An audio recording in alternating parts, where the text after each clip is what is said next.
up to your downspout, and you're ready. You know, they're simple, low tech, easy to install and maintain. They're great for small water needs. One rain barrel is not going to solve all your water problems. Again, it's a great tool to show people how easy it is to collect. And with rain barrels, you want one that's going to be a closed system. You want it screened at the top, so we're not setting up a place to breed mosquitoes. You want an adequately sized overflow hose so that it's moving the excess water away from the house, because they will fill up very quickly. When we looked at the example on that house, how much water is shedding a month, this barrel right here is 65 gallons. So this is going to typically fill up with as little as a tenth of an inch of rain. So again, you want that overflow moving away from your house. And then you want a lid that locks on there securely. This one fastens down with a lock on each side. Safety concern. We don't want that lid coming off for mosquitoes, and we also don't want it coming off for kids or pets or have access to that water. Here's a diagram of a simple system. When we're looking at systems, whether it's a rain barrel or a commercial system, first thing we're looking at is what type of roof surface area is there. Asphalt shingles are fine for collecting rainwater and non-potable uses like irrigation, vehicle washing. Metal roofs are actually the gold standard as far as collecting rainwater. Not as much particulate will stick to it, so again, the water's cleaner to start with coming off the metal roof. And then here, this is what's called a first flush diverter. The rain hits the roof. The first measured amount will go into this. This chamber fills up. There's a ball that will plug it up. Then the clean water runs into the tank. It's kind of like if you're watching your downspouts when it first starts raining, especially during pollen season, that water comes out kind of gray and green, and then eventually it will run clear. That's what this does. And then this will slowly leak out and reset itself between rain events. And then this one has a control on here that tells you how much water is in the tank. And then this goes to a pump, then to a filter, and then get out to either irrigation or back inside for flushing toilets. And this is a house over in Chapel Hill.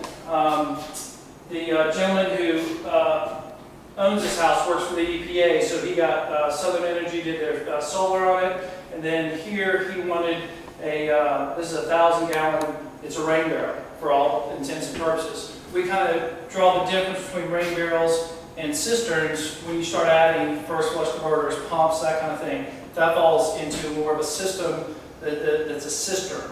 When you have a simple tank like this, we classify that as a rain barrel. There's no pump or anything associated with that.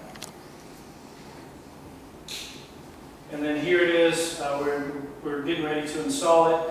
These are roof drains that are going to come off and then connect right into here. And then the overflow, once the tank is full, will connect right into this. And this is just PVC pipe that we'll paint to match this so it all looks integrated. And again, he has nice fall going away from his house. So hooking a hose up to here, he can use soaker hoses in his garden or anything like that and use gravity as opposed to having to add a pump. You can always add a pump later if he wants to run a sprinkler or something like that. But again, he was looking at something that we could take advantage of gravity. As long as you have fall away from your house, water's got to run downhill unless you have a pump. This is another very simple setup at the Master Gardener's demo site out at the fairgrounds, and what they're showing are different stormwater controls. So here we've got this nice metal roof. We've got a first flush diverter hooked up. It rains. First flush diverter takes that first little bit of water. The rest of the water goes in the tank. And then once it overflows, they actually have a rain garden set up. So again, they're showing different ways to control stormwater. So they've got vegetated swales and then a rain garden. So once the tank's full, the key here is to try to keep the water on site as close as possible, as opposed to just sending it down the stormwater drain. This is a system we did over at Larry's Beans in Raleigh. They are very environmentally aware. Their whole facility is oriented so they don't even have to turn on lights during the day. They have nice daylighting. It's insulated very well. They have waterless urinals. They have solar hot water, and then these this tank right here is going to be running inside to actually flush the toilets. So the goal there is they've got this beautiful metal roof, and they're using the rainwater to flush toilets. This is another type of system. When you're talking about cisterns, you talk about above ground or below ground systems.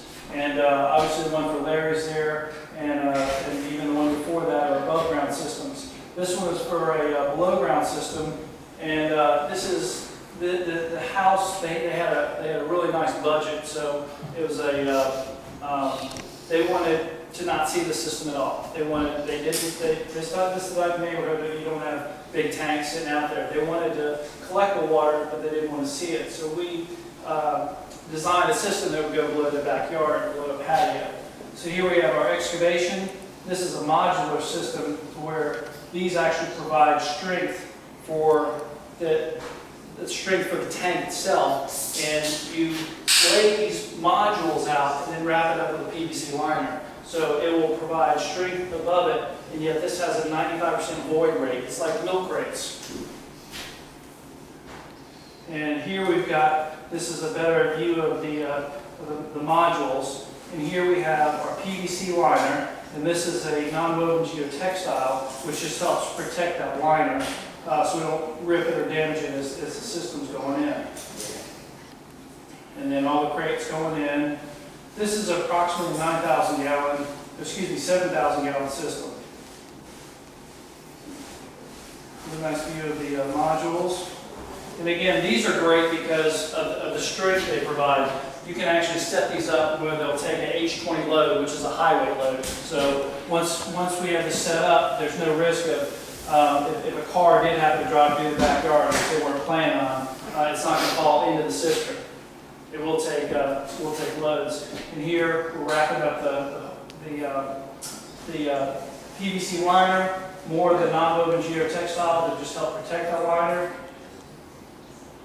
This is piping that's going in. We're connecting all of the downspouts coming off the house. This is a rainwater filter, which the cap here will actually be at grade, so it'll just look like a small manhole.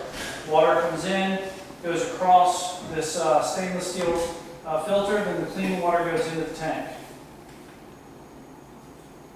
Again, just more installation pictures. Here you can see where our piping's going to cross. There's our rainwater filter, and this area right here is where the tank is.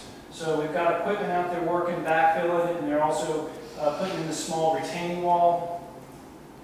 And this is what it looks like at the very end. So we've got downspouts coming off of it.